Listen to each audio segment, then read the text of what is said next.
नमस्कार, आप देख रहे हैं हमें टीवी न्यूज और मैं हूं आपके साथ गीतांजलि सेमवाल। तो आइए नजर डालते हैं इस वक्त की बुलेटिन्स पर।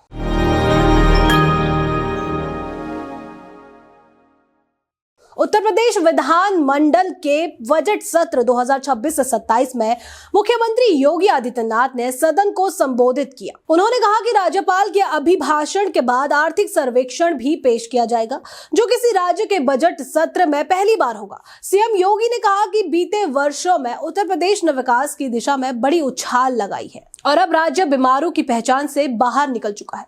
उन्होंने कहा कि सरकार का लक्ष्य यूपी को एक ब्रेक थ्रू स्टेट के रूप में स्थापित करना है। मुख्यमंत्री ने बताया कि बजट 2026 से 27 के जरिए सुशासन, निवेश, रोजगार और बुनियादी ढांचे को और मजबूती मिलेगी, जिससे आम लोगों के जीवन स्तर में सुधार आएगा।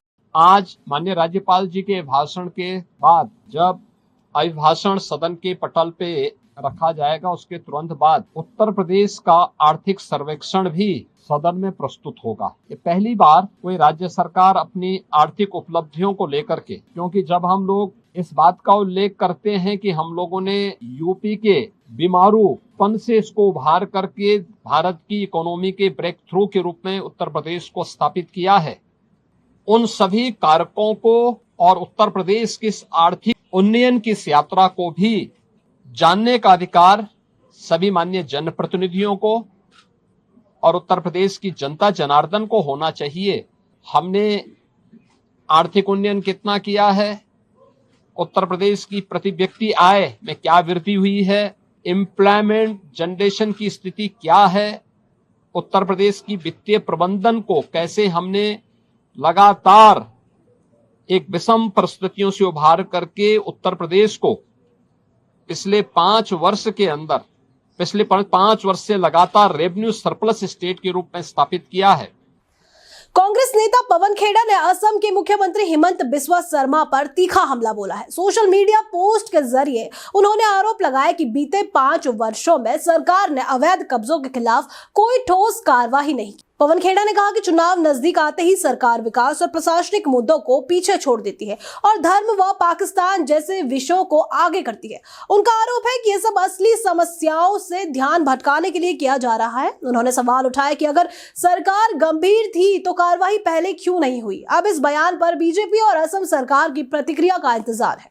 साथियों, असम के मुख्यमंत्री जिनका नाम हिमंता बिस्वा शर्मा है, अलग अलग नामों से जाने जाते हैं। कुछ लोग उनको हिमंता बिस्कुट शर्मा बोलते हैं, कुछ लोग उनको हिमंता विशैला शर्मा बोलते हैं, लेकिन नाम उनका हिमंता बिस्वा शर्मा है।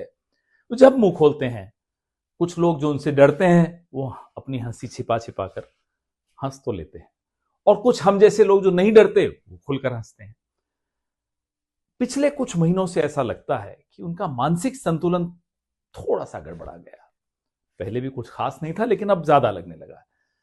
तो हो सकता है हार का डर है, हो सकता है जो हजारों एकड़ जमीन इन्होंने और इनके परिवार ने कब्जाई है, हो सकता है कि उनको लगता है 3 महीने बाद ये चुनाव हारेंगे तो सलाखों के पीछे होंगे। जो भी हो, संतुलन जरूर बिगड़ा हुआ है। पिछले 6 महीने से बार बार एक बात दोहराते हैं कि गौरव गोगोई पाकिस्तानी एजेंट है। केंद्रीय मंत्री नितिन गडकरी ने कहा है कि कभी नक्सलवाद से प्रभावित रहा महाराष्ट्र का गढ़चिरोली जिला अब विकास की मुख्यधारा में तेजी से शामिल हो रहा है और इंडस्ट्रियल हब के रूप में उभर रहा है। उन्होंने बताया कि खासदार औद्योगिक महोत्सव एडवांटेज विदर्भ 2026 के जरिए इस क्षेत्र में औद्योगिक निवेश बढ़ रहा है, जिससे स्थानीय युवाओं को रोजगार के नए अवसर मिल रहे हैं। गडकरी के मुताबिक गढ़चिरोली में औद्योगिक ढांचे को मजबूत किया जा रहा है ताकि विदर्भ क्षेत्र को आर्थिक रूप से सशक्त बनाया जा सके। उत्तराखंड के जोशीमठ के प्रवेश द्वार पर स्थित सेलांग गांव ने शराब के खिलाफ सख्त कदम उठाया है। गांववासियों ने सामूहिक बैठक कर तय किया कि अब गांव में किसी भी सामाजिक या सार्वजनिक आयोजन में शराब और नशीले पदार्थ पूरी तरह प्रतिबंधित रहेंगे। ग्रामीणों का कहना है कि नशे की वजह से सामाजिक माहौल बिगड़ रहा था और युवाओं पर इसका गलत असर पड़ रहा था। इसी को देखते हुए यह फैसला लिया गया है। नियमों के तहत प्रतिबंध तोड़ने पर 51,000 रुपए का जुर्माना लगाया जाएगा। लखनऊ से बड़ी खबर है। बजट सत्र के दौरान राज्यपाल आनंदीबेन पटेल के अभिभाषण के समय सदन में हंगामे का माहौल रहा। विपक्ष के विरोध के बीच उन्होंने तंज कसते हुए कहा, आपके समय में यह सब जीरो था। इस बयान के बाद सदन में शोर बढ़ गया, जबकि मुख्यमंत्री योगी आदित्यनाथ मुस्कुराते हुए नजर आए। सत्ता पक्ष और विपक्ष के बीच तीखी नोकझोंक जारी है। कर्नाटक में भाजपा सांसद तेजस्वी सूर्या को बेंगलुरु के जयनगर मेट्रो स्टेशन के पास पुलिस ने हिरासत में लिया। कुछ देर बाद स्थिति सामान्य होने पर उन्हें रिहा कर दिया गया। पुलिस के मुताबिक तेजस्वी सूर्या बिना पूर्व अनुमति के प्रदर्शन करने पहुंचे थे, जिसे देखते हुए एहतियातन ये कदम उठाया गया। घटना के बाद इलाके में कुछ समय के लिए तनाव रहा। आज की रिपोर्ट में इतना ही। ऐसी ही और खबरों के लिए बने रहिए हमारे साथ।